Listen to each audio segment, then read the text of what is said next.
Ngayon, noong kumpleto na ang lahat, pinatahimik ng professor ang buong klase. Nagpakilala siyang Allen at nagpakilalang siya ang pinakaboss ng Newbie Night Division. Habang nangyayari to, talim ng tingin ang ipinupukol ni Duran sa likod ng ulo ni Leo na parang gusto na siyang patayin. Pero ang bida natin, wala talagang pakialam. Sa gilid naman, halos.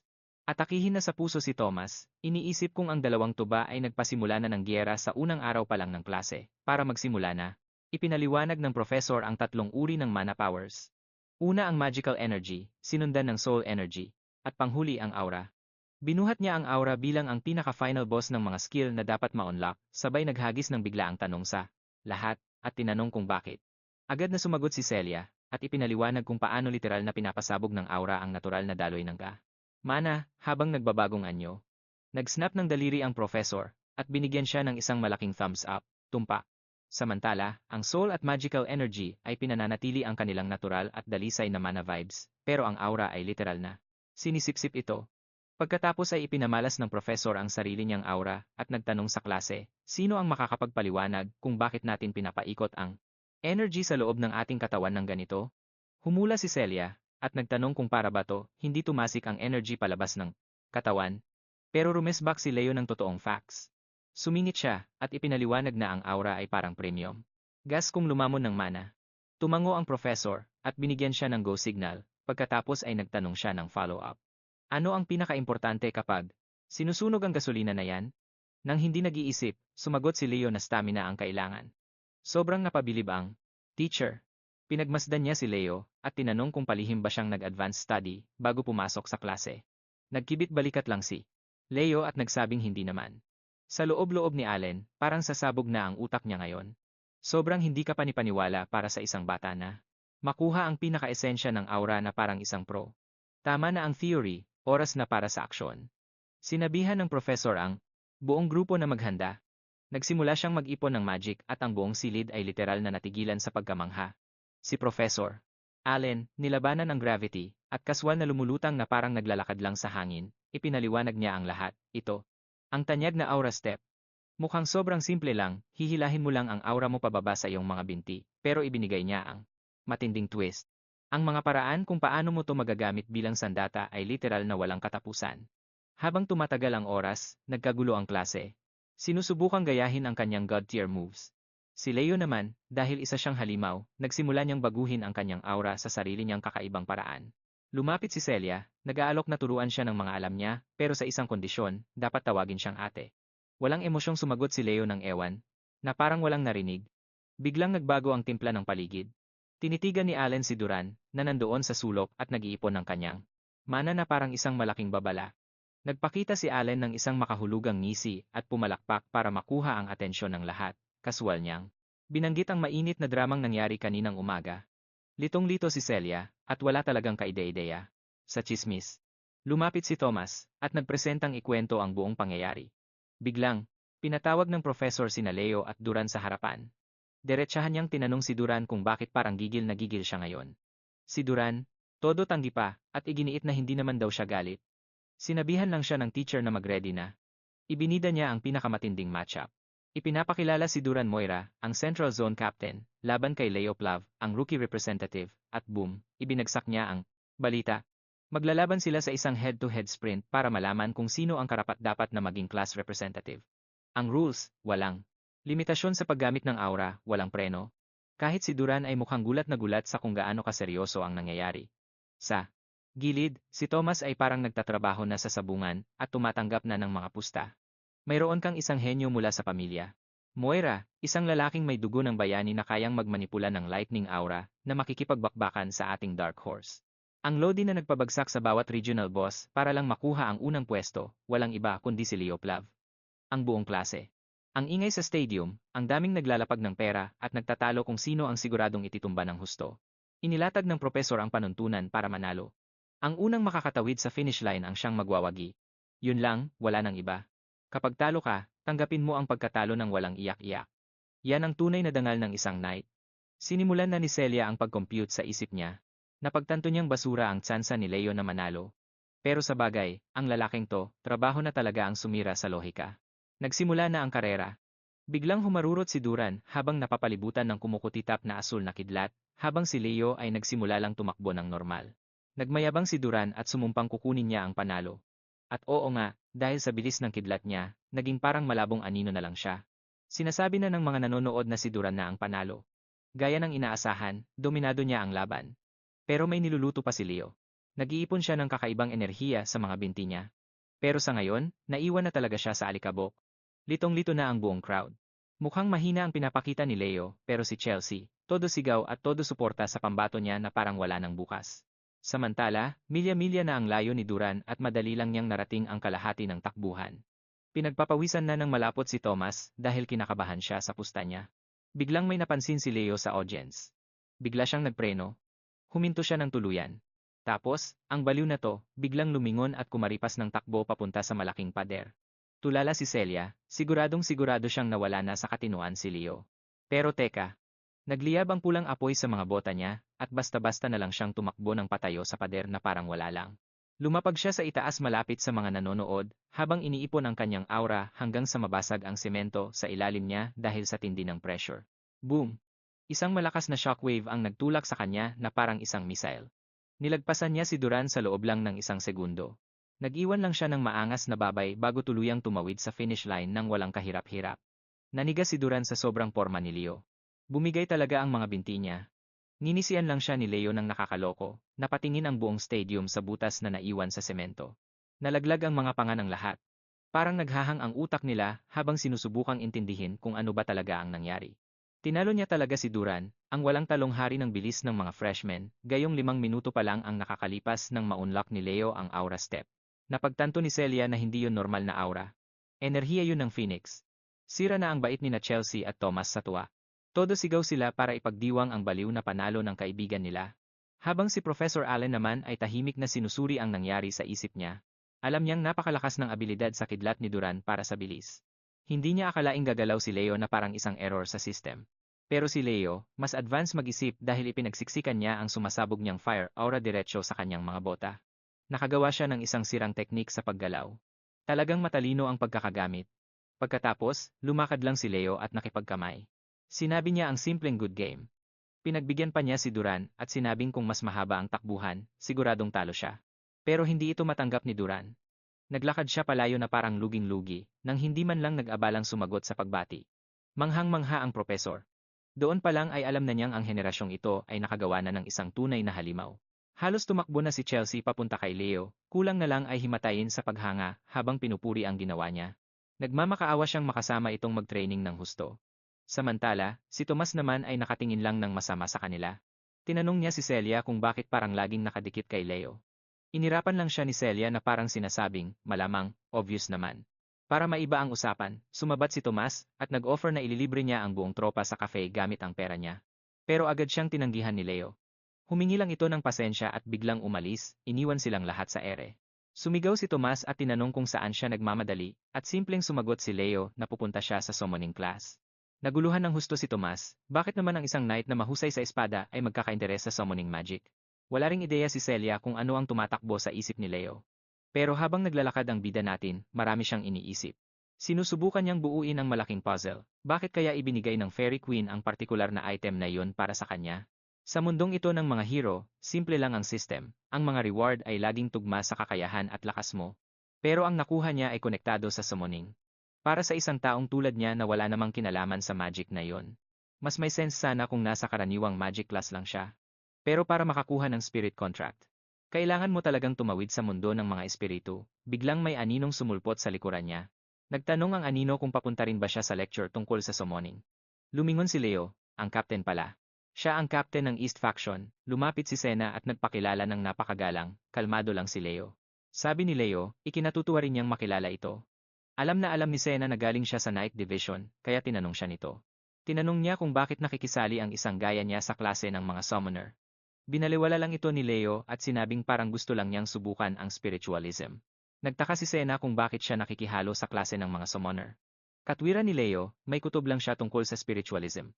Si Sena, ngumiti siya ng nakakaloko, na parang nagpapahiwatig na madalas pa silang magkikita. Dahil na curious, tinanong ni Leo kung anong klaseng spirit ang nakuha niya. Ipinagyabang niya agad ang kanyang water spirit doon mismo, tapos binaliktad ang sitwasyon at tinanong naman kung nasaan ang kay Leo. Inamin ni Leo na ang kontrata niya ay pending pa rin hanggang ngayon. Agad namang nag-alok si Sena na tutulungan siyang hatakin sa buong proseso kung kailanganin niya man ng tulong. Nagpakakulang si Leo at sinabing ayos lang siya, pero siguradong itatabi niya ang numero nito para sa oras ng pangangailangan. Bigla na lang siyang nagtanong kung ilang taon na ito. Noong sinabi niyang 17 taong gulang na siya, medyo nagulat si Leo. Mukha kasi siyang mas bata kaysa kay Chelsea.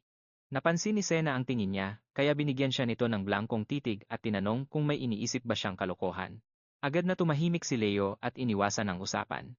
Kaswal namang nabanggit ni Sena na ang matinding laban niya kay Duran ay talagang napakalupit.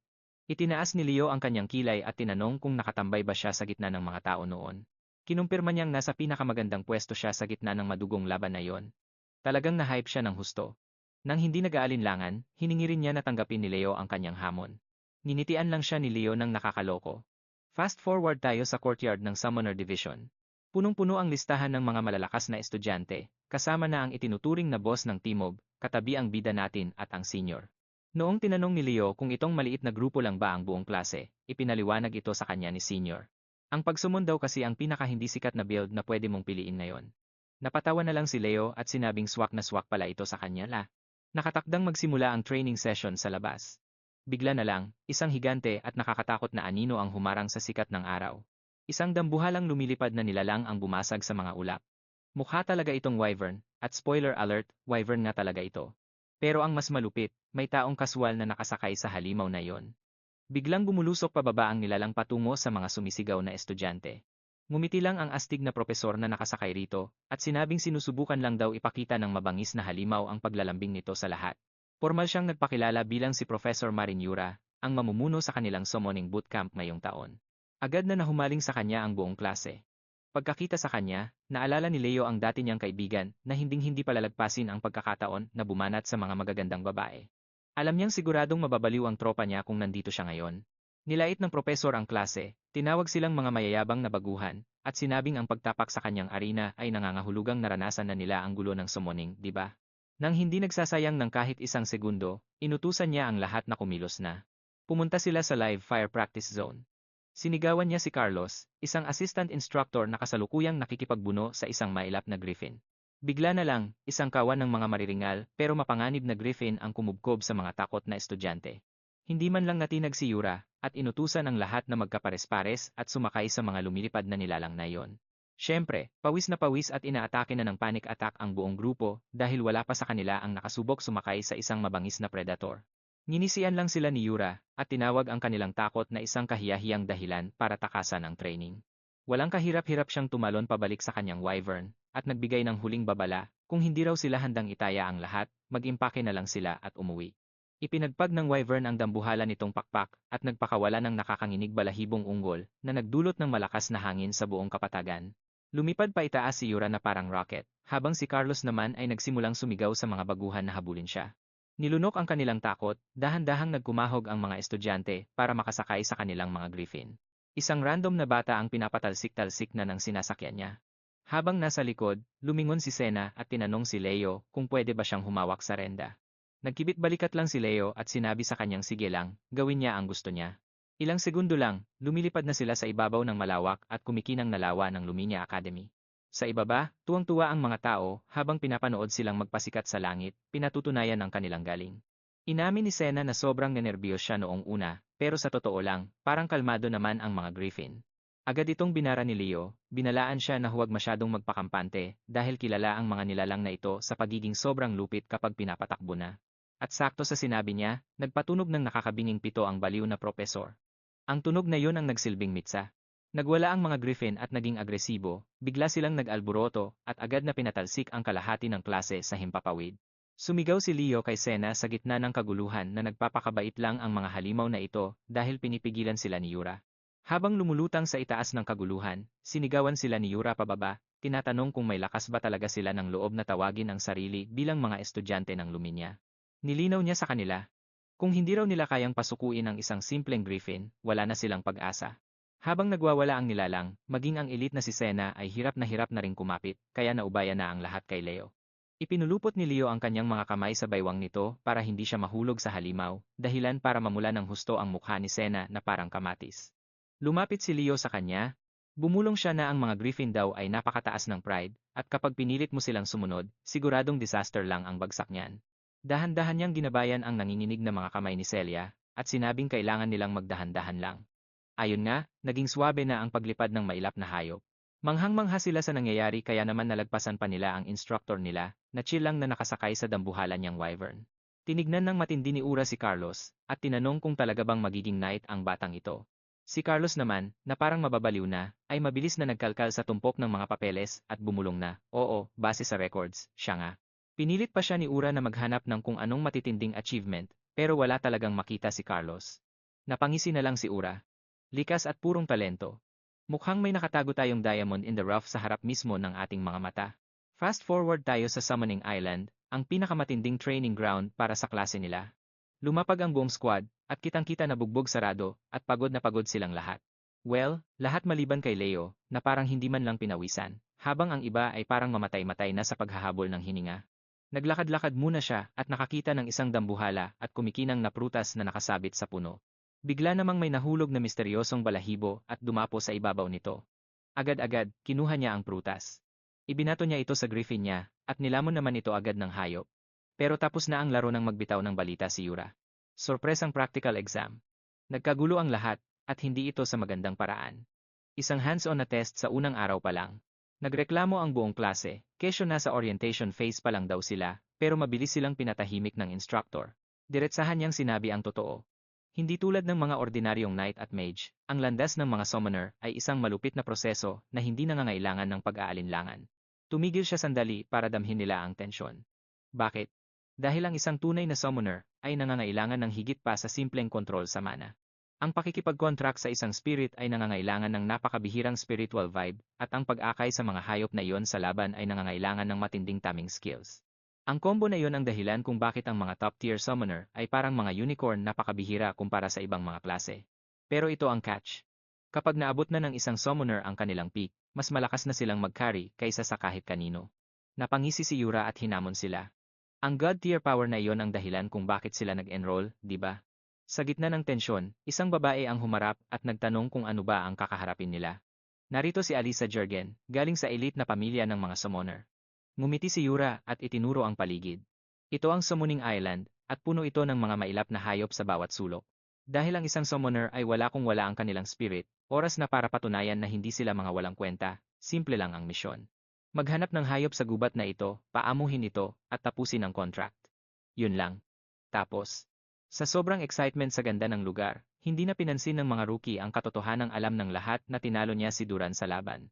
Kaya, anong ginagawa ng isang brawler sa isang magic class? Pinagmamasdan siya ng maigi ng mga squad leader, sinusubukang hulaan ang balak niya. Halos hindi man lang siya tinignan ni Leo, bago ito tamad na nangakong gagawin ang makakaya at naglakad palayo, habang si Alisa ay naiiwan na umuusok ang ilong sa galit. Habang pinapanood ang drama na ito, alam ni Yura ang eksaktong nangyayari. Ang apat na ito, sila ang magiging mga apex predator ng freshman class na ito. Ang ugnayan sa pagitan nila ay talagang pasabog. Sa kalaliman ng gubat, habang ang mga tryhard ay pinapawisan sa paghahanap ng maayos na spirit, marami ang nagulat nang makita si Leo na chill lang na naglalakad. Bilang number 1 draft pick ng mga freshman, wala talagang sense ang presensya niya doon. Nagsimula nang magbulungan ang mga hater, pumupusta na babagsak siya sa exam na ito at iiyak pabalik sa Matehead Knight Academy kapag naramdaman na niya ang hirap. Pero nung sandaling wala na si Leo sa paningin ng iba, inilabas niya ang kakaibang kumikinang na balahibo kanina. Gamit ang isang tago at malakas na enerhiya, pinagliyab niya ito, na nagkumpirma sa kanyang baliw na teorya. Pero bago pa man niya ito maproseso, biglang nagbago ang atmosfera sa paligid. Lipat muna tayo sa ibang eksena. Nagre-relax lang ang mga tao sa isang chill na hapon. At narito si Reyna Plav, ang nanay ni Leo. Napansin ni Willie na stressed siya, kaya tinanong niya kung anong bumabagabag dito. Balik sa isla, parang lulutuin ng buhay si Leo sa tindi ng init. Napakabigat at napakainit ng hangin, parang nasa loob ka ng isang oven. Milya-milya ang layo, naibulong ni Reyna na ito na nga ang pinakamasama niyang bangungot. Samantala, na-realize ni Leo na ang nakakasakal na init na ito ay hindi natural, isa itong god-tier energy. Nakatitig siya sa isa sa 3 legendary spirits, isang phoenix. Bigla na lang siyang kinausap ng nakakasilaw na apoy. Tinanong nito kung taglay ba niya ang dugo ng mga stinger. Inasar pa siya nito at sinabing, akala ko mas mukhang matindi ang hitsura mo, sabi pa ng nilalang, amoy na amoy niya si Reyna kay Leo. Nanlaki ang mga mata ni Leo. Teka, kilala ng legendary beast na ito ang nanay niya? Tumawa ang apoy at inulit, anak nga niya ito. Anak nga niya talaga ito. Tama ang kutob ko. Ang nakakasilaw na ningning. Sa wakas, humawi rin ang naglalagablab na apoy at lumitaw ang nakakamangha at nakakatakot na anyo ng isang phoenix. Ibinigay niya ang kanyang pangalan, si Fina, isang tunay na royalty sa mundo ng mga espiritu. Habang pilit na iniintindi ni Leo ang nakakabaliw na tagpong ito, nagpakilala siya bilang si Leo Plav, at agad na hiningi ang paliwanag tungkol sa nakaraan sa pagitan ni Fina at ng kanyang ina. Isang matinding katotohanan ang ibinunyag ni Fina. Sumabak pala si Rhea sa gitna ng panganib para lang iligtas ang kanyang amo na si Ellen Nunda. Natulala si Leo. Sandali, ang tanyag na bayaning si Ellen. Tumango si Fina at ipinaliwanag na noong unang panahon, nakikipagbakbakan si Ellen sa isang nightmare level na dungeon. Naubos ang buong team niya at literal na isang dangkal na lang ang layo niya sa kamatayan. Dito na sumingit si Rhea at gumawa ng isang himalang pagliligtas sa gitna ng kagipitan. Pero matindi ang naging kapalit nito. Tuluyang nawasak ang kanyang maalamat na Cinder Flame aura. Ito pala ang sikretong dahilan kung bakit hindi na umabot sa pinakamataas na rank ang nanay niya. Isinakripisyo niya ang kanyang buong kinabukasan para lang mailigtas ang isang kasamahan. Pagkarinig nito, napangiti na lang ng tipid si Leo. Sinabi niya sa nagbabagang espiritu na palaging sumusumpa ang nanay niya na hinding-hindi niya pagsisisihan ang naging desisyon niyang yon. Napangisi ang dambuhalang ibon at inamin na ganoon nga talagang klaseng knight si Rhea. Pero hirit ni Leo, gusto niyang malaman kung anong ginagawa ng isang nilalang na tulad ni Faina rito sa Lumeria. Nanatiling tikom ang bibig ni Faina tungkol doon. Sa halip, binaliktad niya ang sitwasyon. Bakit daw siya nangingialam sa teritoryo niya? Hindi ba dapat ay nag-eensayo siya ng espada? Binaliwala lang ito ni Leo at ibinunyag ang revelasyon na sumasali rin siya sa mga summoning class. Nagulat doon ang maalamat na nilalang, nanliit ang kanyang mga mata habang sinusuri ang katawan ni Leo na parang isang barcode. May ibinulong siya tungkol sa aura nito, ang nakakabaliw na tadhana na bumabalot sa kanyang kaluluwa ay talagang kamangha-mangha. Pagkatapos, nagbitiw siya ng isang malaking balita. Oras na raw para bayaran niya ang malaking utang na loob niya sa nanay ni Leo. Inutusan niya ang bata na ilahad ang kanyang kamay at tanggapin ang buhay na baga ng apoy sa mismong sandaling iyon. Sa oras na hinawakan ni Leo ang apoy, nagbago ito at naging isang nagniningning na itlog. Inamin ni Fina na ito ang kanyang sariling anak. At ang malaking hiling niya ay kapag naging isang top-tier summoner na si Leo, gagawa siya ng isang formal na kontrata sa maliit na ito. Pero hindi mahilig maghintay si Leo. Gusto na niyang tapusin ang kontrata agad-agad, halos malaglag ang panga ni Fina sa narinig. Nagbabala siya na masyado pang maaga para sa ganoong klaseng pakitang tao, at baka literal na mamatay si Leo sa tindi ng init. Pero deadma lang si Leo sa mga babala, ngumisi lang siya at sinimulang higupin ang nagbabagang enerhiya papunta sa kanyang core. Dahil sa kakaibang kumpiyansa sa mga mata ni Leo, biglang nakaramdam si Faina ng matinding alaala ng nakaraan. Napabuntong hininga na lang siya at ninais na sana ay maging matagumpay ang ritual nito. Habang nangyayari ito, sa loob ng sariling isipan ni Leo, lumulutang siya sa gitna ng kadiliman at nakatitig sa nag-iisang maliit na baga ng apoy. Sa sandaling hinawakan niya ito, boom, biglang nagliyab ang lahat, nilamon ng apoy ang kanyang buong katawan. Ang nakakapanglapnos na init ng isang tunay na phoenix ay litson ang kanyang balat. Napagtanto niya agad na hindi lang ito basta mahika. Isa itong purong kapangyarihan ng isang Diyos. At doon niya naisip na ang sinumang gumagamit ng ganitong lakas ay kailangang tiisin ang hapdi ng pagkakasunog ng buhay araw-araw. Pero alam din niya ang pinakamabisang paraan. Ang isang phoenix ay palaging bumabangon mula sa sariling abo, literal na immortal. Tinanggap niya ang matinding paghihirap at pinagsama ang kanyang kaluluwa sa kaluluwa nito, habang pilit na pinapaamo ang nagngangalit na apoy. Balik sa realidad, nagsimula nang magbitak ang itlog ng dambuhalang ibon. Opisyal na ngang nangyayari ang soulbind. Literal na pumuputok ang balat ng itlog dahil sa tindi ng mana na tumatagas mula rito.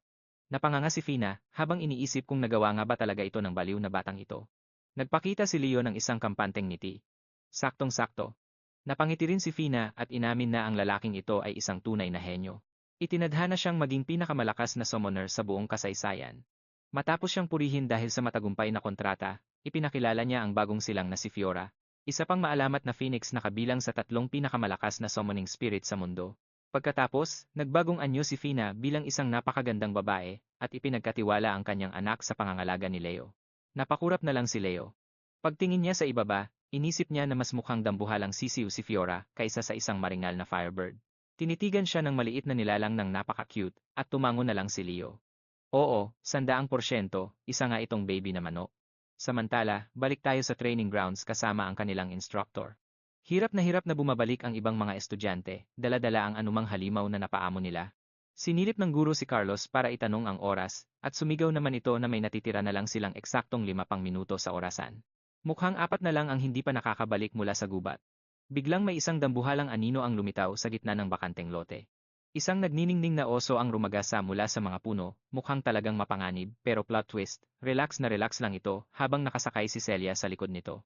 Gulat na gulat ang instructor, hindi siya makapaniwala na napaamo ni Celia ang isang water bear cub. Grabe ang flex. Agad pagkatapos niyon, may isa pang lalaki ang sumulpot habang nakasakay sa isang lumilipad na halimaw. Si Alden iyon na nagmamayabang gamit ang isang napakabihirang dark crow. Pinuri siya ng husto ng guro sa nakuha niya, kahit inamin ni Alden na hindi pa talaga selyado ang kontrata nila at napaamo pa lang niya ito sa ngayon. Sumunod naman si Alisa na dahan-dahang pumasok sa lugar habang may isang dambuhalang puting ahas na nakabuntot sa kanya.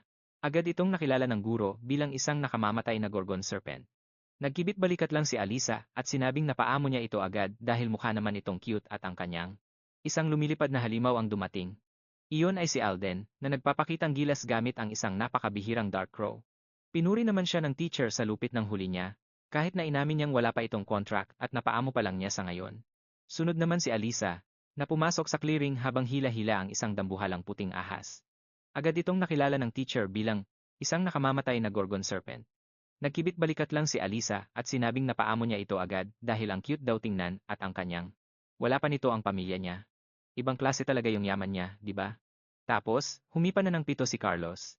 Opisyal nang tapos ang oras, sakto naman dahil sa wakas ay dumating na rin ang huling estudyante. Si Leo pala yon, at may bitbit siyang sisiw mismo sa ibabaw ng ulo niya, hagalpakan sa tawa ang buong klase. Walang tigil silang nanunukso dahil manok lang ang nakuha niya. Tipikal na utak-espada sa magic class, di ba? Basura talaga sa tingin nila, pero may naramdamang aura ang instructor na nagpataas ng balahibo niya. Sumisigaw na ang isip niya. Nahuli ba talaga ng baliw na to ang isang phoenix? Lipat tayo sa faculty lounge pagkatapos nun. Huminga ng malalim si Leo at kumatok sa pinto ng opisina. Pinatawag kasi siya para makausap si Professor Ura. Relax na relax siyang nakaupo suot ang damit na mas daring pa sa dati niyang uniforme, sabay senyas sa kanya na maupo. Biglang seryoso ang aura niya at sinabing ngayon lang siya nakakita ng baby phoenix ng malapitan. Sa totoo lang, hindi niya alam na may ganoon pala sa Summoning Island. At ang mas matindi pa, isang bagitong first year pa ang nakakuha. Ang makakuha ng ganoong kontrata ay hindi pa nangyayari sa kasaysayan ng akademya. Si Leo naman, nalitong-lito, nagtanong kung ano ba ang balak niya. Lumapit siya ng husto at bumulong, gusto raw niyang malaman kung sino ba talaga siya. Pinagpawisan ng malapot si Leo, kinakabahan na baka nabuko na siyang isang reincarnated soul. Bigla siyang sinunggaban ng professor, halos isubsob na ang dibdib nito sa mukha niya habang todo puri sa kanya. Sabi niya, isa siyang tunay na henyo, parang Diyos sa summoning. Inamin niyang sobrang saya niya nang makuha nito ang mythical bird. Pero sa ngayon, kailangan muna itong ilihim. Kapag kumalat ang balita, siguradong magkakagulo ang buong school. Nagbigay rin siya ng ultimatum. Pagkatapos ng trial period, dapat summoning ang piliin niya. Tiniyak niyang alam ni Leo na mayroon itong talento para maging pinakamagaling na summoner sa buong mundo. Kinabukasan sa training grounds, makikita si Chloe na parang walang buhay na naglalakad sa hallway. Inasar agad siya ni Thomas, baka raw malaglag ang panga niya kung sige ang paghihikab niya ng ganoon. Sabi ng lalaking to, mukha na siyang zombie. Sumagot naman si Chloe na nag-all-nighter kasi siya. Bigla namang sumulpot si Leo. Inilagay niya sa kamay ni Chloe ang nawawala nitong student ID, yung mismong naihulog niya. Pinasalamatan niya ang freshman representative, pero bigla siyang nagtaka, bakit narito tong lalaking may espada? Binaliwala lang ito ni Leo, at sinabing sinusubukan lang niya ang iba't ibang klase habang elective period pa, parang namamasyal lang. Tumabi si Thomas sa kanya at bumulong na ang babaeng ito ang sikretong pinakamalakas na mage rito. Binigyan siya ni Chloe ng isang tinging nakamamatay na kayang magpalamig kahit sa impyerno. Nagbiro na lang si Thomas na biglang lumamig sa loob. Tatakas sana siya, pero biglang may tumubong malaking poste ng yelo sa harap niya at nakulong siya. Tiniyagan siya ni Chloe at inutusang lumipat sa harapang upuan. Mukhang hihigpitan niya ang pagbabantay sa kanya. Dahil nadala si Thomas sa harap, mag-isa na lang si Leo hanggang sa may pamilyar na boses na tumawag sa kanya, lumingon siya. Ang magkapatid na Chelsea at Abad pala yon, kumakaway sa kanya. Pero parang nagka-mental block si Leo, di ba? Biglang nagbago ang paligid nang pumasok ang professor. Tumayo siya sa harap ng mga bagong recruit. Nagpakilala siya ng maayos at sinabing isang malaking karangalan ang hubugin ang kanilang mga isipan. Siya si Professor Len Horse. Pero hindi na nag-aksaya ng oras ang lalaking ito sa kwentuhan, seryoso agad ang naging usapan. Sa isang pitik lang ng kanyang mga daliri, lumitaw ang mga test paper at lumutang patungo sa bawat upuan. Sorpresa! May pop quiz agad sa Magic Theory. Unang araw pa lang to. Biglang nagkaguluhan ang lahat. Malamig namang naglatag ng kondisyon si Len. Ang sinumang bumagsak sa exam na ito ay hindi na makakapasok sa mga klase niya kailanman, kailangan ninyong maabot ang mataas niyang standard. Itinuro niya ang kanyang assistant na si Ana, na nakaupo lang sa harap, at sinabihan ang klase na ipasa rito ang kanilang mga papel. Ang ating bida na si Leo ay halos maligo na sa pawis. Ang mga magic terms sa panahon na ito ay parang mga sulat alien sa paningin niya. Bakit ba tong mga formula na to ay mukhang mahirap na math? Nagsimula na ang timer at ang buong klase ay seryoso nang nagsasagot. Walang awa ang orasan. Sa huling ilang minuto, ramdam na ramdam ang takot sa loob ng silid. Tiniyagan ni Leo ang kanyang blankong papel at na-realize niyang talagang luto na siya. Nagdesisyon siyang kailangan na niyang mag-aral ng mabuti. Bago pa siya bumalik ulit dito. Ipinasa niya ang papel, umalis na, at nagbalak na mag-aral ng mag-isa. Tapos na ang oras. Pumitik si Len at lahat ng test paper ay mabilis na bumalik sa kamay niya. Bigla siyang naglabas ng isang nakakasilaw na aura sa gitna ng kwarto. Isang purong enerhiya ng bituin. Lahat-lahat na. Ipinagmalaki ni Len na ito ang mismong core ng magic system na binuo niya mula sa wala, at ang inaasahan niya. Gusto niyang lahat ng bata sa silid na to ay makagawa ng sarili nilang kakaibang mahika balang araw. Kaya naman binigay niya ang hamon na to. Isa itong espesyal na pagsusulit, 49 na tanong para subukan ang memorya sa mga basic na bagay, pero yung final boss o huling tanong, kakaiba talaga. Isang tanong lang na may 51 puntos ang ginawa para malaman ang pinakamalalim na katotohanan ng mismong mahika. Ngumisi siya, umaasang may nakasagot sa sikretong to. Bulong naman ni Chelsea, sa isang malupit na biro ng tadhana, nangyari nga ito. Yung huling problema na yun ang tanging hindi niya nasagutan. Napatingin siya sa gilid, iniisip kung ano na kayang nangyari kay Leo. Nag-walkout na ba si Leo sa inis? Aminin na natin.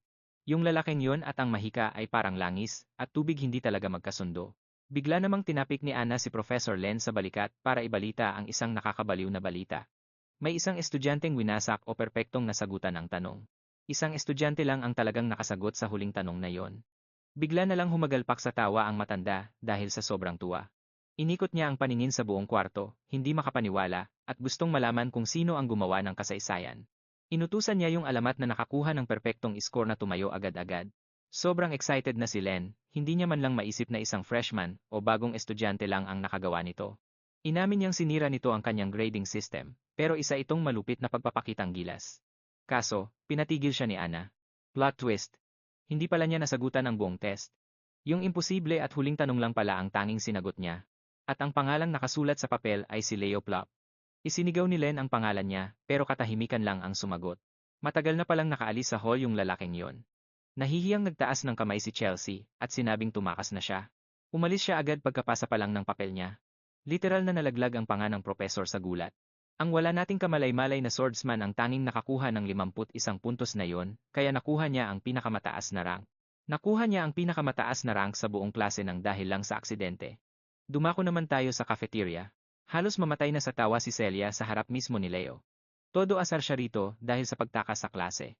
Pinagtatawanan niya si Leo dahil umalis ito matapos sagutan ng iisang tanong lang, binanggit din niya yung summon nito. Pinag-usapan niya yung kawawang sisiw na summon nito habang naiiyak sa tawa dahil sa palpak na ginawa ni Leo. Tungkol naman sa theory exam, sinabihan niya si Leo na manatili na lang sa dapat niyang gawin ang mag-swing ng espada. Kaswal namang hinamon siya ni Leo ng duelo. Ngumiti ng malapad si Celia, pero biglang may dambuhalang aninong lumitaw. Biglang may malaking aninong humarang sa likod ng upuan niya, pumasok si Professor Len na mukhang demonyo sa galit.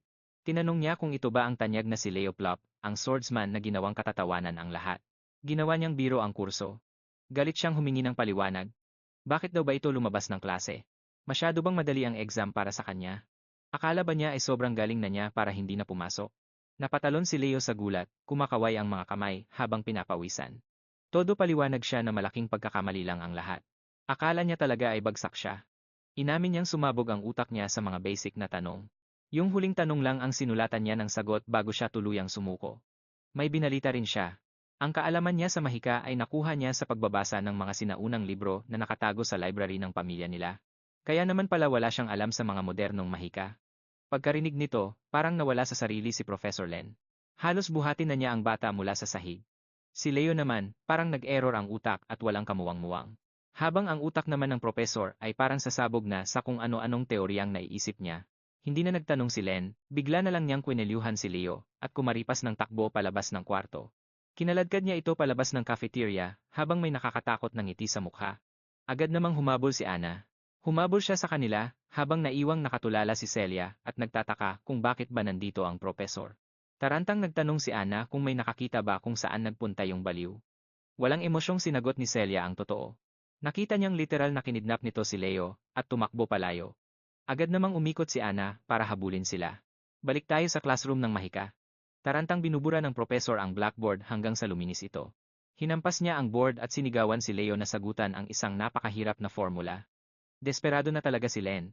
Hindi man lang kumurap si Leo bago ibigay ang sagot. Literal na sa isip lang niya kinalkula ang lahat ng nasa board. Nanginginig na ang propesor habang bumubulong na nahanap na rin niya sa wakas ang kanyang swerte. Samantala, nakita ni Professor Albi si Len na tumatakbo sa koridor na parang isang malaking bata na sobrang hyper. Biglang dinamba ni Len ang binti niya habang umiiyak at nagpapasalamat sa rekomendasyon. Ngayon lang nakakita si Albi ng ganitong klaseng pagwawala. Nanlaki ang mga mata ni Len at nagsisisigaw siya na nakatagpo raw siya ng ginto sa isang totoong henyo. Nakahanap siya ng isang halimaw sa mahika, si Leo Plov, ang mismong bata na itinulak sa kanya ni Albi, natulala na lang si Albi. Isang salamangkero.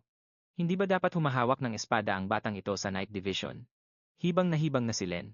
Sumumpa siyang kukunin si Leo sa Magic Department sa kahit anong paraan. Sakto namang humahangos si Ana paliko sa kanto. Nakita niyang halos lumulutang na sa ere si Len. Sa sandaling iwinaksi siya ni Albi, sinalo siya ni Ana bago pa sumubsob ang mukha niya sa lupa. Sinubukan pang magpasalamat ni Len na parang wala lang, pero umuusok na sa galit si Ana at kinaladkad siya pabalik sa classroom. Kitang-kita na balak na niyang patayin ang baliw na propesor na ito. Habang nangyayari iyon, namataan ni Albi si Leo na naglalakad ng dahan-dahan sa malayo. Ninitian niya ang bata ng nakakaloko bago lumayo. Habang pinapanood ang buong kaguluhan na ito, napabuntong hininga na lang si Leo. Akala niya ang mga gumagamit ng mahika ay pareho pa ring mga baliw tulad ng dati, lilipas ang isang linggo. Katatapos lang ng mga trial period para sa lahat ng klase at makikita natin si Leo na nagre-relax lang habang nagbabasa ng isang maliit na libro. Nang isara niya ito, tumambad ang mabigat na pamagat sa pabalat.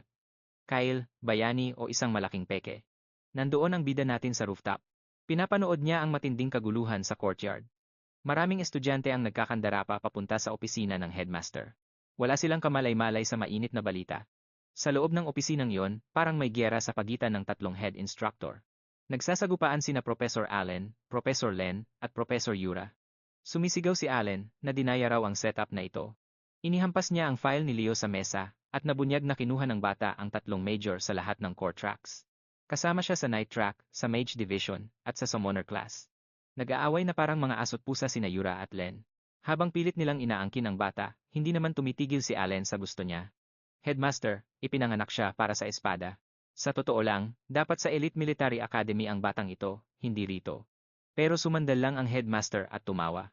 Kaswal niyang sinabi na ang galing ni Leo ay nagpapaalala sa kanya sa isang maalamat, halos mitolohiyang bayani. Nang magtanong ang mga guro kung sino, ngumiti ang matanda. Ang ikalimang dakilang bayani, ang pinakamagaling sa lahat. Ang bayani ng bukang liwayway, si Kyle.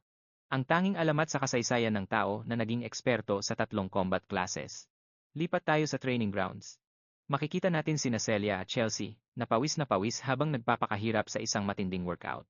Nakaupo lang si Thomas sa gilid at mukhang litong-lito, nagtataka kung bakit todo bigay sila bago mag-weekend.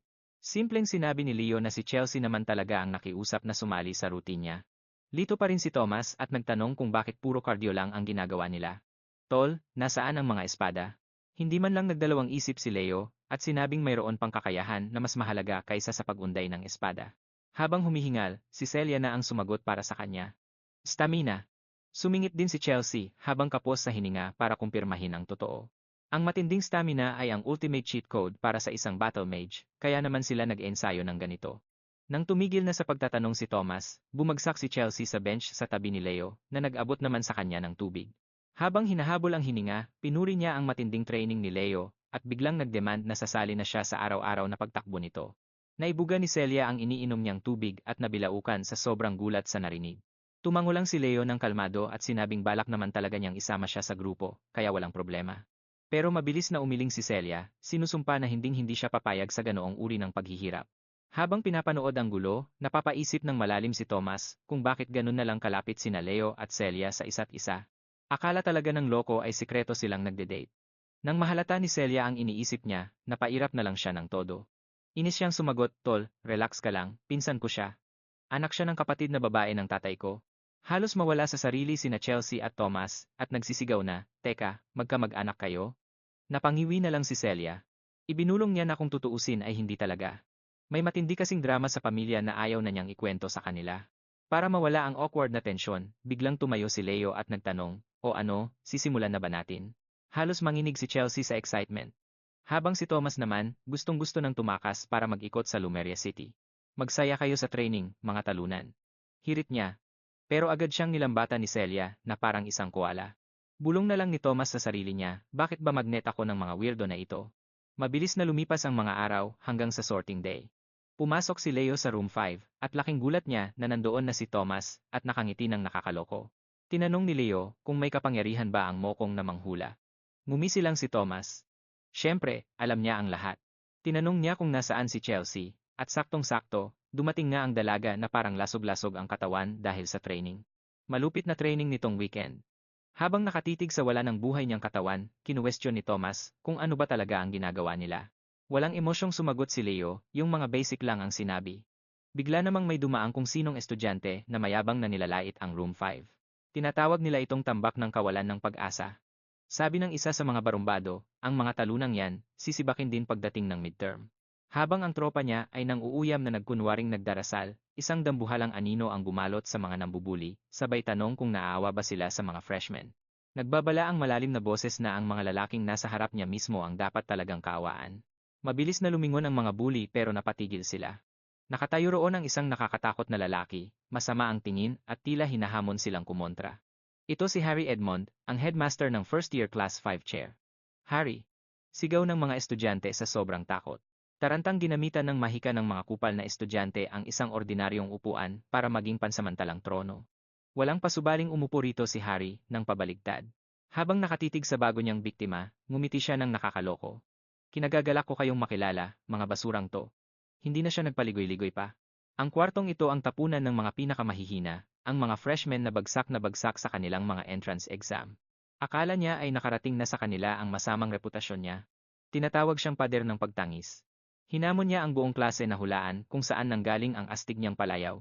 Si Thomas, na nagmamarunong, ay nagtanong kung dahil ba ito sa pinupursige niya sila.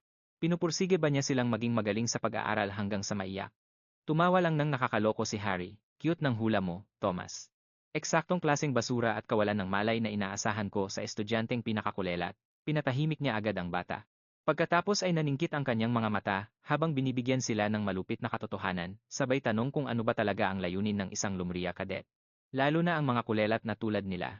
Sumabat si Chelsea, at binigkas ang sagot na galing sa libro ang sakupin ang mundo ng mga bayani sa pamamagitan ng mga misyon sa labas.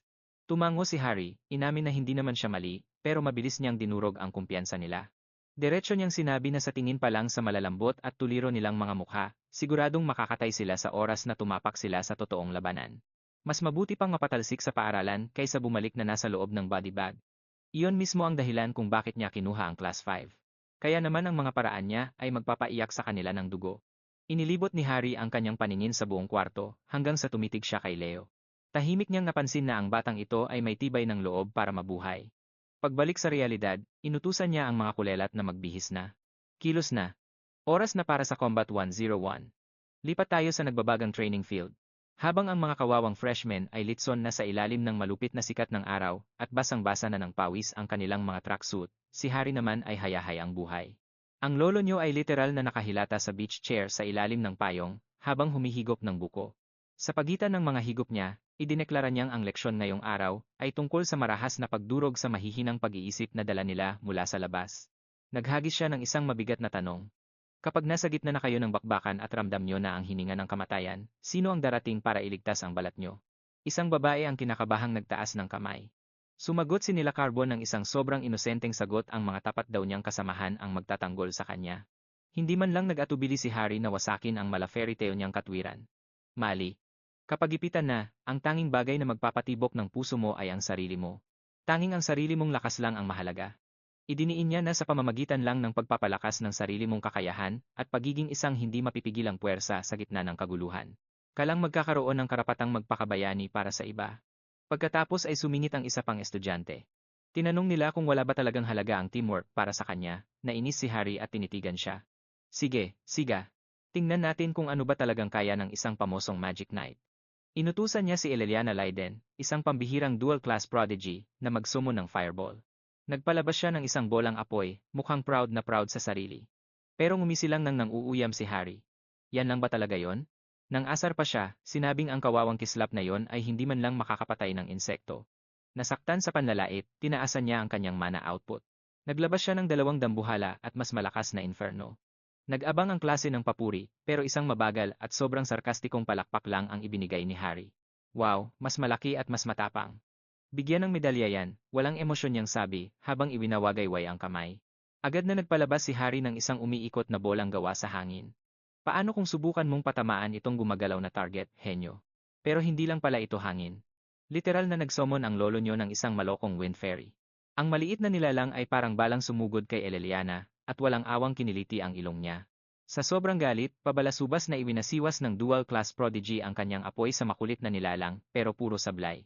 Nag-breakdance pa ang fairy sa mukha niya mismo, idiniin ni Harry ang malupit na leksyon. Anong silbi ng dambuhalang pasabog kung masyado ka namang mabagal para makatama? Isa itong malaking sampal ng katotohanan. Gusto niyang malasap ng mga layaw na batang ito ang totoong kahihiyan at mapagtanto na milya-milya ang layo nila sa standard na hinihingi ng Lumria. Kailangan nilang magdugo, magpawis, at magpakapagod hanggang sa malampasan nila ang kanilang mga limitasyon. At hanggat hindi nila natataya ang fairy na yan, walang uuwi. Ibuwis niyo ang mga buhay niyo, kayong mga tinatawag na tagapagmana ng Lumria. Umungal si Harry. Habang nanonood mula sa gilid, alam ni Leo na sobrang bagsik ng lalaking ito, pero may punto siya. Opisyal na ngang nagsimula ang totoong laro para mabuhay. Samantala, sa likod ng kanyang shades, hindi inalis ni Harry ang tingin niya kay Leo. Hindi maalis ng guro ang kakaibang pakiramdam na ang batang ito ay naglalabas ng eksaktong aura na katulad ng sa maalamat na bayaning si Kyle. Habang ang buong klase ay walang habas na sumusugod sa malikot na pixie, si Leo naman ay nag-focus at pinasabog ang kanyang aura. Humarurot siya mula sa lupa na parang isang heat-seeking missile. Halos malaglag ang panga ni Harry, napagtanto niyang maaaring. Nakaharap na siya sa isang pambihirang henyo, ang tanging kaluluwang nabubuhay na kayang maging eksperto sa 3 combat class. Napasinghap si Chelsea, gulat na gulat sa sobrang bilis niya, kahit ang mayabang na si Thomas ay umaming hindi niya masundan ang bawat galaw ng lalaki. Nilabo ni Leo ang realidad, pinagsunod-sunod ang kanyang fire steps para basagin ang sound barrier. Tumalon siya pa itaas, at sa isang kisap mata ay halos maabot na niya ito. Ilang pulgada na lang bago niya mahablot ang fairy. Pero ang munting demonyo ay mabilis na nakailag sa huling sandali. Gayunpaman, isang ngisi ang lumitaw sa mukha ni Leo. Naghanda siya ng skill para makuha ang premyo. Pero boom, biglang sumulpot si Duran at ninakaw ito sa mismong harapan niya. Tinitigan ng matalim ni Duran ang bida natin para ipakitang siya ang boss. Kasabay ng dahan-dahang palakpakan, pumasok si Sedan, ang sikat na instructor ng Class 1. Ipinagmalaki ng lalaking ito na ang mga pambato niyang estudyante ay hindi kailanman natatalo, pero buwelta ni Harry, talaga? Gusto mo bang magpalit tayo ng trabaho at turuan mo ang squad ko? Tinapunan niya ng mapanuyang tingin si Sedan, na tila medyo kinabahan sa ideyang iyon. Sumabat si Thomas at nagkwento na ang dalawang ito ay ang mga tunay na bigatin, ang dalawang haligi ng akademya. Napaisip si Leo, teka, anong ibig mong sabihin sa haligi? Ibinahagi ni Thomas ang chika, ipinaliwanag na ang dalawang alamat na ito ay mahigit 20 taon nang nagpapakitang gilas sa Lumina. May chismis pa na sila mismo ang nag-train sa mga halimaw na tulad ni Len at Yura noon. Napakurap si nila, gusto niyang malaman kung paano nakuha ni Thomas ang lahat ng sikretong impormasyong ito. Nagkibit-balikat lang siya, ano bang magagawa ko? Ako ang source ng info rito. Samantala, tinitigan ng masama ni Sedan si Harry, wala siyang kaalam-alam sa magulong plano na nabubuo sa isip ng kasamahan niyang guro. Nagtataka siya kung bakit ang isang katulad ni Harry ay papayag na mag-alaga sa klase ng mga talunan. Pero naku, malapit na siyang tamaan ng katotohanan na parang rumagas ang tren. Naglabas ng bola si Sedan at naghamon, hinahamon ang Class 5 na harapin ang Class 1. Napatawa ng nakakaloko si Harry. Gusto mong maglaro ng bola? Seryoso, isang buong basta showdown. Tumayo siya na punong-puno ng sarkasmo. Napakahenyo mo talaga, Sedan. Wala talagang tatalo sa totoong bakbakan. Pinangatawanan ni Sedan na mawawalis ng kanyang elite squad ang panalo. Tinanggap lang ni Harry ang hamon at muling sumandal sa kanyang upuan. Binaliwala niya lang ito na parang wala lang. Ipinagyabang niyang kaya niyang turuan ang kulelat na Class 5 kahit natutulog pa siya. Nagngingit-ngit ang loob ni Sedan, iniisip kung paano siya natalo sa training session bid ng isang tamad na katulad nito. Dahil sumuko na, sinabihan niya ang kanyang mga perpektong estudyante na umatras muna. Samantala, lumingon si Harry sa kanyang grupo ng mga outcast. Binitawan niya ang malupit na balitang bibigyan niya sila ng isang pambihirang pagkakataon, oras na para itigil ang mga dahilan at simulan na ang laban. Ang matinding basta deathmatch ay tuloy na, pagtatapatin ang Class 1 laban sa Class 5. Muling tumayo si Harry at nagpakawala ng isang nakakagulat na balita. Oo nga pala, kapag pumalya kayo at natalo, diretso kayong sipak sa eskwelahan, walang biro. Natigilan ang buong klase. Nalaglag ang kanilang mga panga habang sumasabog ang panik. Lahat ay sumisigaw, tinatanong kung nawawala na ba siya sa sarili. Nanatiling malamig ang pakiramdam ni Harry. Sinabi niya ng diretsahan, kung gusto ninyong makaligtas sa pagkakasibak, kailangan ninyong lagpasan ang inyong mga limitasyon. Saka, hindi nyo kailangang kabahan, di ba? Dahil kampi nyo ang malakas na kinatawan ng mga freshman. Hindi ba, Leo? Ipinasa ni Harry ang lahat ng responsibilidad kay Leo, sinabihan siyang bumuo ng sarili niyang suicide squad para sa madugong labanan ng basta. Nag-isip ng mabilis si Leo. Isa itong malaking pagsubok. Pero napagtanto niyang ang kanilang magulong guro ay hindi lang sila pinagtitripan para sa katuwaan. Mas madilim ang katotohanan. Kalahati ng klase ay wala na sa sarili, lugmok na ang kanilang mental health, at tuluyan na silang nawawalan ng ganang mabuhay sa lumina. Naglalaro si Harry ng 4-dimensional chess. Gusto niyang si Leo ang pumili sa mga pinakaproblemado at nawawalang estudyante para isabak sa apoy. Para ang tindi ng adrenaline sa laban ay muling magpaalab sa kagustuhan nilang lumaban. Isa itong kakaiba at delikadong paraan para palakasin ang loob ng Class 5. At sa ganoon, nagsimula na ang maalamat na bakbakan ng mga klase. Napansin ni Leo na nanginginig si Chelsea, na tila nakakita ng multo. Agad niyang tinanong kung anong nagpapanik sa kanya. Binigyan siya ni Chelsea ng reality check, hinuhulaang wala siyang kaalam-alam tungkol sa basta. Hindi ito simpleng gym class. Isa itong brutal na bakbakan, isang malupit na tradisyon sa lumina na tigmak sa dugo. Sumali si Thomas, binalaan siyang alisin na sa isip ang ideya ng isang palakaibigang laro ng bola. Isa itong nakamamatay na katayan. May iba namang nagtanong, naguguluhan kung bakit nanginginig talaga si Chelsea. Dumating si Celia mula sa kabilang panig, naglalabas ng pambabastos, tinutuya na si Chelsea ay. Nanginginig na nga talaga. Dumating si Celia mula sa kabilang panig, namimintas, at inasar si Chelsea na talagang nanginginig na sa takot. Habang dinaramdam ang kaniyang pagkatalo, biglang bumawi si Chelsea, at nagnitnit sa galit, sinabihan niya itong siya ang malapit ng mapatalsik, at isinumpa ang pangalan nito hanggang sa hukay. Nag-full leader mode naman si Leo, hinawakan sina Chelsea at Thomas para pakalmahin sila. Tinitigan niya sila ng diretsyo sa mata, at nangakong tatalunin nila ang mga talunang iyon. Ngumisi lang si Celia, hinahamon siyang patunayan na gumana nga ang basurang training nila. Pero sa likod niya, may nagbabadyang panganib na parang isang malakas na boss, at naglalabas ng matinding takot. Umabot sa sukdulan ng tensyon nang umalingaunggaw ang boses ni Sedan, inuutusan ang mga players na pumasok na sa kill zone. Sinuri ni Leo ang kanyang squad, at tinanong kung sino ang may lakas ng loob na sumama sa kanya. Walang pag-aalinlangan. Agad na humakbang sina Eleliana at Chelsea. Ang kaba nila ay biglang naging bangis at handa ng makipagsabakan. Sumunod na rin ang ibang miyembro, kasama si nila na sumabak na rin sa gulo. May tumapik kay Thomas, at sinabing ang huling pwesto sa kamatayan ay nakatadhana talaga para sa kanya. Ang loko, sinusubukan talagang maglaho sa background para lang mabuhay. Sa kabila ng drama sa goalie, isinigaw ni Leo. Nahanda na ang Class 5. Isang nakakangilabot na. Napakahusay, ang sagot ni Sedan. Pinatalsik niya ang bola sa langit, at doon na nagsimula ang kaguluhan. Napahinto ang lahat, ang mga mata ay nakatitig lang sa arena. Nakatayo ang Class 1 na parang mga estatwa, na mukhang mga ultimate final boss. Boom! Simula na ang laro. Sina Leo at Duran ay parang mga rocket na humarurot mula sa starting line, pero iba ang bilis ni Duran, nasungkit ang bola sa ere at bumagsak sa lupa, handang manira, agad na. Tumakbo si Leo kay nila, nagmamakaawa na turuan siya kung paano hindi mamatay. Mabilis na itinuro ni nila ang gagawin. Balutin ang bola ng purong aura at itira sa hoop gamit ang kahit ano. Kamay, paa, kahit ano basta ubra. Ang unang team na makakuha ng 2 puntos ang panalo. Pero ang mayabang na blonde na si Tide Marcoa ang tumapos sa tutorial.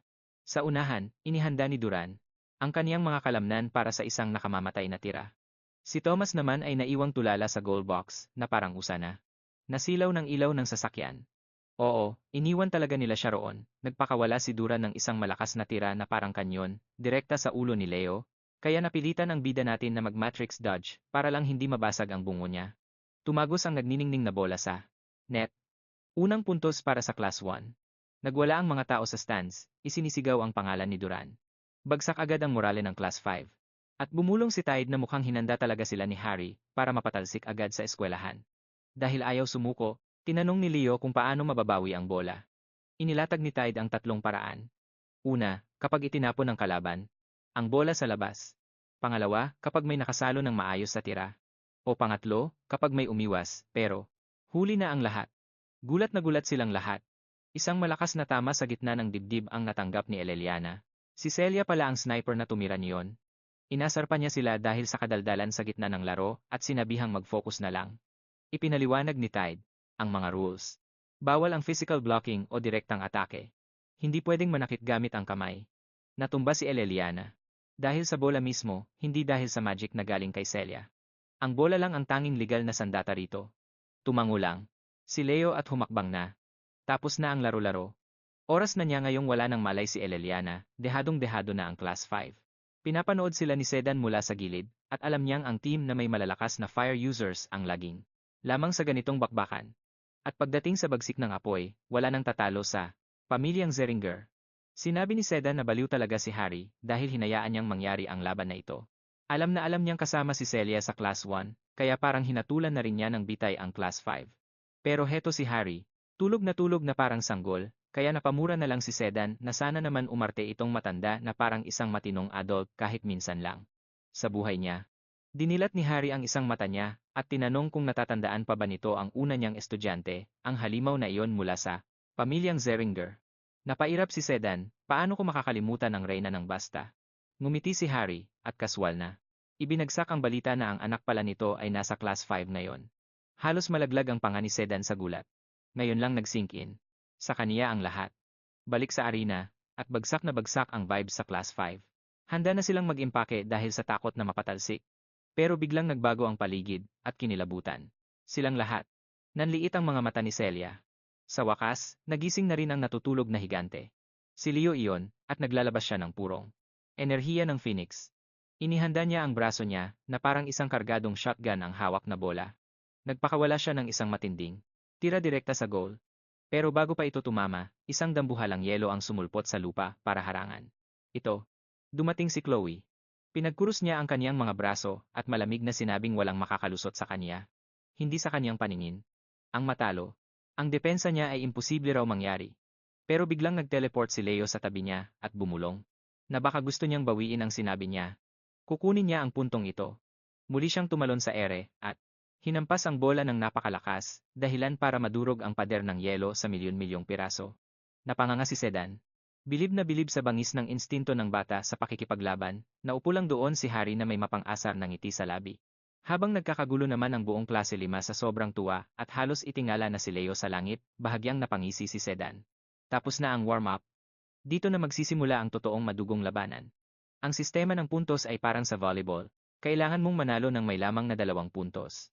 Ang laban ay nauwi sa isang todong giyera, 2 laban sa 1, 4 laban sa 5, 7 laban sa 6, 9 laban sa 10. Halos maubos na ang lakas ng 2 koponan, desperadong makuha ang crucial na 2 puntos na lamang. Nagpakawala si Duran ng isang malakas na atake, pero hinarang ito ni Thomas, at isinakripisyo ang sarili. Muntik na siyang malitson ng buhay at nakuryente ng matinding boltahe, halos mamatay na siya, pero nakuha pa rin niya ang bola. Kinailangan nilang kaladkarin ang sunog niyang katawan palabas ng court, kaya kay Leo na ang bola. Match point na. Kung sino ang makakakuha ng susunod na puntos, sila ang mag-uuwi ng korona. Mag-isa lang si Leo, kaharap ang 3 dambuhalang kalaban. Handa na sina Duran, Celia, at Chloe. Habang hawak ang bola, mabilis na nag-iisip si Leo ng napakaraming estratehiya. Habang nagbubulungan ang mga nanonood tungkol sa kung gaano siya kadehado, humarap si Chloe na may masamang tingin. Maaaring talo siya sa written exams, pero siguradong hindi siya papatalo sa isang totoong bakbakan. Nagbigkas siya ng isang spell at naglabas ng isang hukbo ng mga kambal na gawa sa yelo. Biglang huminto si Leo at ibinaba ang kanyang katawan. Pumasok siya sa isang matinding konsentrasyon. Sinigawan siya ni Celia na huwag nang magpatumpik-tumpik pa at lumaban na. Iyon na ang naging hudyat. Inipon niya ang kanyang mana sa kanyang core, at ginamit ang sinaunang mahika ng mga fairy. Boom! Bigla na lang siyang naglaho sa hangin. Walang sinuman at asahan yung wala talaga ang nag-akalang ganoon siya kabilis. Kalmado siyang pumasok sa teritoryo ng kalaban. Nilagpasan niya si Celia bago pa man nito mapansin ang kanyang anino. Nataranta si Chloe nang mapagtanto niyang puro ilusyon ang ginagawa ni Leo. Naging hulaan na lang ang lahat, at hindi ito ang karaniwang mahika na mababasa sa libro. Imposibleng matukoy kung nasaan ang totoong panganib. Tulala sa sobrang gulat, gumuho ang kanyang depensa. Habang nakaluhod dahil sa pagkatalo, naibulong na lang niya na gumagamit si Leo ng mahika ng bituin. Paano nagagawa ng isang hamak na tao ang mataas na uri ng sining ng mga elf? Dahil wala nang humaharang, madaling naipasok ni Leo ang tira. Ginawa niyang kampeon ang klase 5. Nagwala ang mga tao sa tuwa habang isinisigaw ang kanyang pangalan. May mga batang humahagulgol sa iyak dahil sa tuwa na makakapanatili sila sa eskwelahan. Sinulyapan ni Sedan si Harry. Tinanong niya kung anong klaseng mahika ang ginawa nito sa mga outcast na iyon. Nagkibit-balikat lang si Harry at sinabing motibasyon lang ang lahat. Samantala, ang mga tinaguriang elite ng klase 1 ay bagsak na bagsak ang loob, wasak na wasak ang kanilang mga ego. Napabuntong hininga na lang si Sedan. Nilapitan niya sila para itanong kung masakit ba ang pride nila dahil sa nangyari, pero sa totoo lang, hindi na iyon mahalaga. Manalo o matalo, tumunog na ang buzzer. Oras na para lunukin ang kanilang pride at magbigay-pugay sa mga dapat parangalan. Ibinuhos nila ang kanilang puso para sa dangal ng klase 1. Ang pagkatalo ngayong araw ay hindi nagbubura sa galing ng teamwork na ipinakita nila. Kailangan nilang itaas ang kanilang noo at dalhin ang kanilang badge ng may karangalan. Ang kanyang talumpati ay nakapagpalakas ng loob ng lahat. Pero syempre, kailangang sirain ni Harry ang eksena. Walang awa niya silang tinukso mula sa bleachers at tinawag na mga laos na talunan. Napaikot na lang ang mga mata ni Sedan at tinapos ang lahat, hanga siya sa parehong kuponan. Nagpakita ang klase 1 ng matinding talento at bangis sa pakikipaglaban. Pero ang klase 5, tumanggi silang sumuko na lang. May kakaiba silang bangis sa loob. At sa kabila ng lahat, nakuha nila ang imposibleng tagumpay. Talagang nilagpasan nila ang kanilang mga limitasyon para manalo. Ngayong tapos na ang laban, ang tanging inaasahan ay magkasundo na ang dalawang klase at magtulungan. Napalitan ang tensyon ng mga pakikipagkamay. Pinuri ni Celia si Chelsea, hangang-hanga na nakayanan nitong tumagal sa laban. Hindi makapagsalita si Chelsea, pilit pang iniintindi ang sarili niyang galing. Sa kabilang banda naman, inabot ni Thomas ang kanyang kamay kay Duran, pero halatang masama pa rin ang loob ng lalaki dahil sa pagkatalo. Samantala, ang kawawang si Chloe ay umiiyak na wasak dahil sa kahihiyan. Nang walang pag-aalinlangan, nilapitan siya ni Leo at inalok ng kamay habang sinasabi ang totoo, talagang napakahusay ng kanyang mahika. Sinabi niya na sa kaunti pang pagsisikap, nakatadhana siyang maging isang napakahusay na mage. Sinamaan siya ng tingin ni Chloe at tinanong kung nilalait ba siya nito. Sa pagtataka naman, itinigil lang ni Leo ang kanyang ulo. Hindi niya napansin ang galit nito at nanatiling nakangiti habang nakalahad pa rin ang kanyang kamay sa hangin. Nagngangalit ang mga ngipin, nangako si Chloe sa sarili na tatalunin niya si Leo balang araw, at doon pa lang niya ito kakamayan. Makalipas ang isang buwan, masayang tumatambay sina Thomas, Chelsea, at Leo sa cafeteria. Bigla na lang nabanggit ni Thomas ang tungkol sa pagsali sa mga club, na naging dahilan para magpakawala si Leo ng isang malaking balita. Gagawa siya ng sarili niyang club mula sa simula. Habang gulat na gulat ang mga lalaki, agad namang sumang-ayon si Chelsea at sinabing susunod siya kahit saan. Nang tanungin ni Thomas kung ano ba talaga ang gagawin sa club na ito, kalmadong inanunsyo ni Leo na itatayo niya ang samahan sa pananaliksik ng mga bayani. Ang layunin niya ay halukayin ang kasaysayan ng nawawalang bayani ng simula na si Kyle. Natahimik ang lahat sa mesa bago may pumansin na hindi naman talaga nakalimutan si Kyle, sadyang isa lang talaga siyang alamat. Diretsahang sinabi ni Thomas na imposibleng makahanap ng mga miyembro para sa isang fantasy fan club dito na napagtanto ni Chelsea. Ang isang malaking bagay. Ang ibig sabihin ng walang miyembro ay solo time nila ni Leo. Nag-short circuit ang utak niya, siya at si Leo lang. Natataranta at namumula, sunod-sunod siyang nag-submit ng application niya, habang sumisigaw na 100% nakasali siya. Biglang nagkagulo sa buong dining hall dahil sa sobrang excitement. May isang VIP na pumasok sa gusali, kaya napatayo ang buong squad at pilit na sumisilip para makita ang gulo. Naglalakad papasok sa pinto. Ang mga elite na 5th-year students, nakakabalik lang mula sa isang madugong dungeon raid, heto na ang kwento. May mga piraso ng hero record na nakakalat sa buong mundo. At sa tuwing nagkakaroon ng glitch ang mga fragment na to, lumalabas ang mga mapanganib na dungeon mula sa kung saan. Ang mga estudyante ng Luminia ang inuutusan na linisin ang mga zona ito. Bilang matitinding pop quiz, madalas silang nawawala ng 2 linggo hanggang 1 buong buwan. Habang pinapanood sila, napagtanto ni Leo na dumaan din ang sarili niyang nanay sa ganitong katitinding pagsubok noon. Bumulong si Chelsea nang may paghanga na ang mga taong ito. Ang pinakamalakas sa Luminia. Dahil siya ang ultimate hype man, sinimulang isa-isahin ni Thomas ang kanilang mga stats. Ang pinakatank na namumuno sa grupo, si Lee Jamwa, kasunod naman niya si Yantowa, at ang misteryosong lalaki, na nakahood na si Ultra. Pero kahit si Thomas, Hindi kilala ang huling anino na gumagalaw sa likuran. Nagsimulang magdagsaan ang buong grupo ng mga estudyante para makasilip. Bigla na lang, may agresibong. Humila kay Leo paatras habang nagkakagulo na ang mga tao, na sumisigaw na narito na raw ang Student Council President. Napalingon si Thomas, litong-lito kung saan biglang naglaho ang tropa niyang si Leo.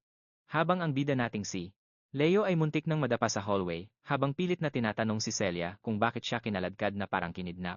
Nagmamadali itong bumulong na mayroon silang super exclusive VIP meeting na dapat puntahan agad-agad. Ang destinasyon nila, isang pribadong pakikipag-usap sa mismong Student Council President ng Luminia. Nang magtanong si Leo kung bakit siya gustong makita ng mga boss, binaliwala lang ito ni Celia at sinabing wala namang pakialam ang taong iyon sa mga politika sa loob ng academy. Hayaan na lang daw ni Leo ang agos. Sa isang tradisyonal na Asian restaurant sa labas ng campus, lumingon-lingon si Celia. Sa paligid, gulat na ito ang napiling lugar para magkita-kita. Pero ang pagkalito niya ay agad napalitan ng tuwa. Nang makita niya ang lalaking papalapit sa mesa nila. Siya lang naman ang kuya niyang si Rhys Zordinger, ang kasalukuyang Student Council President at isang hindi matalo-talong fifth-year legend sa Luminia Academy. Ngumiti ito ng may karisma, habang kaswel na sinabi ni Rhys kung gaano siya ka-excited na makaharap na rin sa wakas si Leo Plav, ang baliw na. Nagpa siyang mag-dual class sa lahat ng kurso sa schedule. Habang nilalantakan ang pagkain, tinanong ni Rhys, kung masarap ba ang pagkain. Ganadong-ganado si Leo sa pagkain, habang si Celia naman ay nakatitig lang sa kanyang bowl. Sa wakas ay sumubo na rin siya ng dahan-dahan, at agad na inamin na sobrang solid nga nito. Sumandal si Rhys at kaswal na. Ibinalik ang atensyon kay Leo, tinatanong kung kumpirmado bang anak siya ng kanyang tita. Nang tanungin ni Leo kung, kilala ba talaga nito ang nanay niya noon, tumawa si Rhys, at sinabing palagi niya itong nakikita noong bata pa siya. Lumapit siya. At tinanong si Leo kung alam ba nitong isang sikat na icon ang nanay niya sa campus. Nalaglag ang panga ni Leo. Teka, sikat ang nanay niya? Tumango si Rhys ng seryoso. Hindi lang siya basta bumasag ng mga record. Nakagawa rin siya ng mga maalamat at kakaibang gawa na hanggang ngayon ay pinagbubulungan pa rin ng mga upperclassmen, gaya noong isang beses na ang pagkain sa cafeteria ay sobrang parang basura, kaya pinagkaisa niya ang mga estudyante at nag-organisa ng isang malawakang pag-atake. Pinuntirya niya ang opisina ng headmaster. Halos mabilaukan si Celia sa kinakain niya. Ang mabait niyang tita, nagpasimula pala ng riyot. Kinumpirma ito ni Rhys ng may malapad na ngiti. Patuloy ang kwentuhan ng squad ng mga nakakabaliw na istorya hanggang sa maubos ang kanilang pagkain. Habang nakaupo doon, may napagtanto si Leo. Ang lalaking ito na walang bahid ng killer intent ay walang dudang ang pinakamalakas sa lahat. Siguradong-sigurado na magiging isang pro-hero si Rhys. Bago matapos, nag-alok si Rhys ng dessert, at sinabihan ng dalawa na mauna na habang siya na ang bahala sa bayad. Pero habang papalabas na siya, biglang napatigil si Rhys. May naramdaman siyang bigla ang tibok mula sa kanyang bulsa. Anuman ang nasa loob noon ay nagniningning ng nakakasilaw na liwanag. Habang sa Class 5 naman, si Professor Harry ay nakataas ang mga paa sa mesa. Itinaas ni Eleliana ang kanyang kamay. Napairap lang si Harry. O sige, pakinggan natin yung sinasabi mong tanong, Eleliana. Gusto niya ng isang rep. Ang lahat ng ibang klase ay mayroon nito. Nakalimutan ko na kailangan pala ng class rep, bulong ni Harry. Agad siyang nagturo, sige, si Leo na lang. Si Eleliana ang kinatawan. Agad na nagprotesta si Eleliana at humiling ng tamang botohan, habang nagbubunganga naman si Ted tungkol sa demokrasya. Tinapik lang ni Harry ang pagkataas-taas na tumpok ng mga papeles sa kanyang lamesa. Nilinaw niya ito ng husto. Kung sino man ang kukuha ng badge ay kailangang tapusin ang bawat isa sa mga dokumentong yan. May kukuha ba? Hamon niya. Napaupo na lang si Eleliana sa kanyang upuan sa gitna ng nakabibinging katahimikan. Saktong-sakto naman na tumunog ang intercom. Isang anunsyo para sa buong paaralan ang nagpahayag ng isang malaking Joint Hero Studies lecture na magsisimula sa loob lang ng ilang minuto. Lahat ng mga freshman ay pinatawag sa main auditorium. Tumingin si Leo at nagtanong kung sasama ba ang klase nila sa dami ng tao. Napangisi si Harry, parang isang tunay na class rep kung magsalita. Lipat tayo sa sumunod na eksena. Punong-puno ang mga hallway ng mga freshman na nagkakagulo papunta sa hall. Habang nakikipagsiksikan sa dagsa ng tao, nakasalubong nina Thomas at Leo si Chloe. Mukhang ubos na ang lakas niya. Halos kaladkarin na niya ang sarili niya palapit, at nakiusap kay Thomas para sa ilang stamina recovery items. Dahil nakakita ng pagkakataon, pumayag siyang magbenta agad. Agad na bumili si Chloe ng dalawa. Nagkibit balikat si Thomas at inamin na yon na ang lahat ng tago niya. Binigyan siya ni Leo ng babalang tingin, at sinabing nagsisimula pa lang ang semestre, pero masyado na niyang pinapagod ang sarili niya. Hindi siya pinansin ni Chloe. Nilaklak lang ang dalawang potion ng sunod-sunod, sabay punas ng bibig. Bumulong siya na ayos lang siya bago nagmart sa palayo. Pinanood siya ni Thomas habang umaalis, manghang-mangha. Kaya naman pala siya ang pinakamagaling pagdating sa magic theory, sa isip niya, biglang. Sumulpot si Chelsea na nakangisi. Wala naman siyang choice kundi magpakapagod, di ba? Kapag nahabol na siya ni Leo. Pagdating sa magic, siguradong maiiwan siya sa kangkungan. Napailing si Thomas. Ano naman? Hindi naman katapusan ng mundo. Kung maging pangalawa ka lang. Sinamaan siya ng tingin ni Chelsea. Gunggong. Tower mage siya. Ako naman ay isang battle mage. Wala akong pakialam sa mga luma at maalikabok na theory na yan. Pero para sa mga tower mages, ang buong buhay nila ay umiikot sa magic research. Pinag-aaralan ng pinakasentro ng mana, nakasalalay dito ang buong dangal niya. Napabuntong hinala si Chelsea, Thomas. Sabay tanong kung matatawag pa ba siyang tunay na mage. Buong pagmamalaki niyang nilabas ang dibdib at sinabing ginagamit niya ang magic para mabuhay. Pero ang tunay niyang hilig ay ang paghahalo ng mga magical substances. Doon na siya nainis ng husto. Umalis ka sa harap ko, wala kang kwenta. Sigaw niya. Sobrang lakas ng boses niya na pati si Chloe ay napalingon. Samantala, sa loob ng opisina ng headmaster, nagiging kakaiba ang mga pangyayari. Isang sirang pahina mula sa Hero Record ang biglang nagliwanag. Si Reese ang nag-abot nito. Ang kakaibang kumikinang na artifact na dala niya kanina ay isa palang punit na bahagi ng isang Hero Record, mukhang. Litong-lito si Reese habang nagpapaliwanag na masyado ng sira ang pahina para magkaroon ng anumang reaksyon pero hindi niya maikakaila. Ang nakita niya. Nagliwanag ito ng husto. Yumuko ang headmaster at nagtanong kung tumibok ba ulit ang relic pagkatapos noon. Umiling si Reese habang nakatitig ng maigi sa maliit na kapiraso. Bumulong ang headmaster na kailangan niyang mag-imbestiga ng malalim. Sa misteryong ito, binigyan niya si Reese ng isang tango para sa pagsisikap nito at pinaalis na, at sinabihan ang lalaki na kumuha ng nararapat na tulog. Pagkasara pa lang ng pinto, tinawag na niya ang assistant niyang si Elena. Ang misyon niya, dalhin ang mismong kapirasong yun sa auditorium na puno ng mga freshman. Ilang segundo na lang at magsisimula na ang lecture, habang nagmamadaling. Lumabas si Elena, napaisip ang headmaster. Kung nagliwanag nga ang kapirasong yon, ibig sabihin ay dumaan ito. Malapit sa mismong hero na nakatala sa partikular na record na yon. Balik tayo sa malaking hall kung saan nakatayo si Professor Ariana Neri. Sa podium. Tinapik ng Hero Studies instructor ang mic at nag-utos na tumahimik ang lahat, pero ang dagsa ng mga freshman ay hindi siya pinansin at abala sa maingay na daldalan. Isang malaking pagkakamali. Inilabas ni Ariana ang kanyang mana, na nagdulot ng malakas na shock. Wave sa buong silid na agad nagpatahimik sa lahat. Hindi naman siya tinawag na Ariana the Rocker. Nang walang dahilan. Nang mapansin niyang medyo naging masyadong agresibo siya, agad siyang nag-clear ng lalamunan at naging sweet at professional ang boses para pasalamatan sila sa pagpunta. Sobrang tahimik ng buong silid, pero may ilang takot na bata ang bumubulong sa likuran. Pare, bakit ba halos lahat ng prof sa academy na to ay nakakatakot? Pinagmasdan ni Leo si Ariana. Nang maigi. Nakilala niya ito bilang isang spiritualist, isang napakabihirang klase sa dati niyang buhay. Sinimulan na ni Ariana ang Hero Studies lecture. Nagtaas siya ng isang kakaibang talim, na parang kombinasyon ng isang dagger at isang maikling espada. Ipinaliwanag niya ang kasaysayan nito. Pagkatapos na lumitaw ang mga hero records sa mundo nila, ang mga awakened heroes ay nagsimulang magpangkat-pangkat at gumawa ng malalaking clan. Para mabuksan ang isang heroic realm, kailangan mo ng susi partikular na ang isang artifact na may malalim na psychic link sa hero ng realm na yon.